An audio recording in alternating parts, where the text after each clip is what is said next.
Training with Bill. I can edit this, so don't worry about it. All right. I'm Bill Calvert, and welcome to WSYC. We're going to go over some things for you, little refreshers for basic training around the station. So we'll start with the soundboard. Over here, mic 1 corresponds with the mic on the left. Mic 2 is on the right. Your basic volumes here, this black bold line that runs across the soundboard. That's your baseline volume in general. You want to be around there for most of these functions.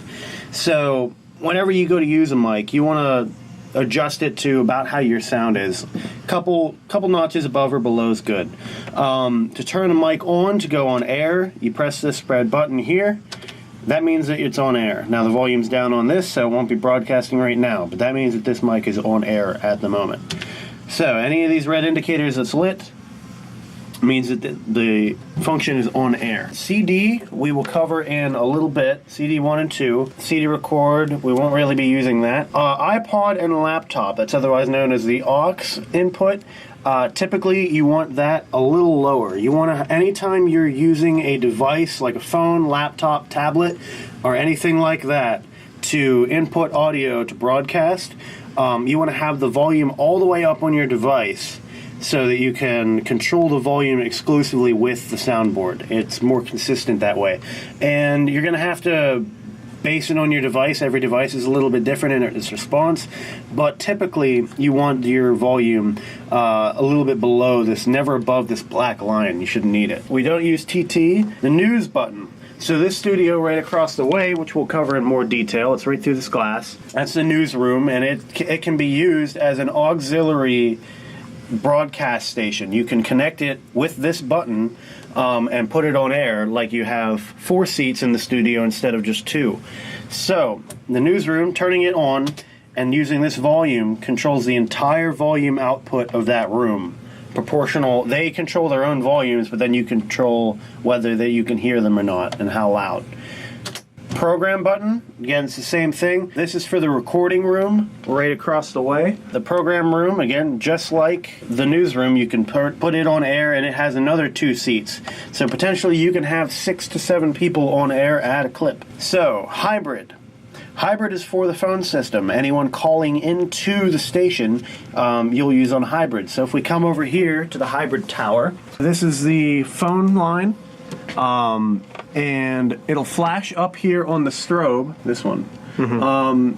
The 1489 flasher will flash instead of ringing. That indicates someone's calling.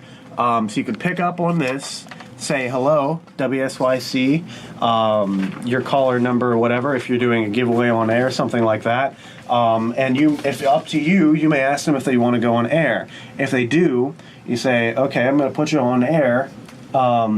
And then you come over here, right on the hybrid line, go to on air, turn it on, and then it's ready to go. Then you'll come over to hybrid, and you'll turn this red indicator on, and then bring them up to volume. Again, probably just about a little lower than the bold line. To turn them off, it's as simple as hanging up, turn on air off, turn hybrid off. To make sure this works, the red indicator will only turn on if hybrid itself is on, which it should always remain on.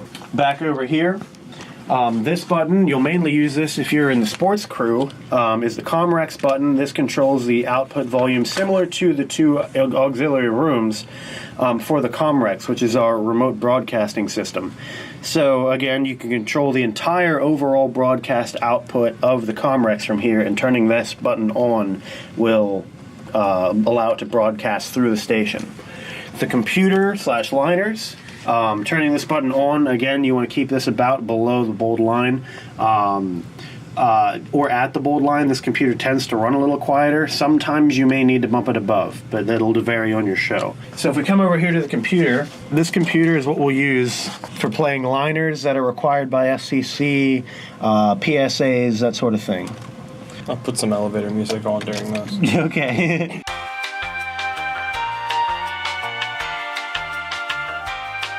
Okay, so once it logs on, and yes, it's Windows 7, unfortunately. Hey, Windows 7's alright. Yeah, it was alright. Okay, so your primary functions here on the liner computer are going to be this.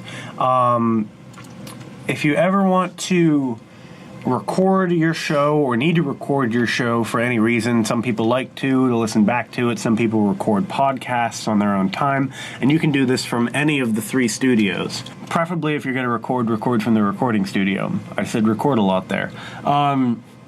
Adobe Audition, this function right here, this will come up and you'll be able to select to record and save it as a file, yada yada. Most shows will have their own folder of stuff. If you have any, documents, scripts, that sort of thing that you want to keep on here, you can. So the PSAs, you play them at the half-hour mark of the show, and they have several options here. The Spanish PSAs are just like it sounds. They're PSAs in Spanish. Any of these options, you can go in, click a folder, it'll expand and it'll give you an option that's 30 or an option that's 60 or 15. There's various options. The time or the number indicates the time in seconds.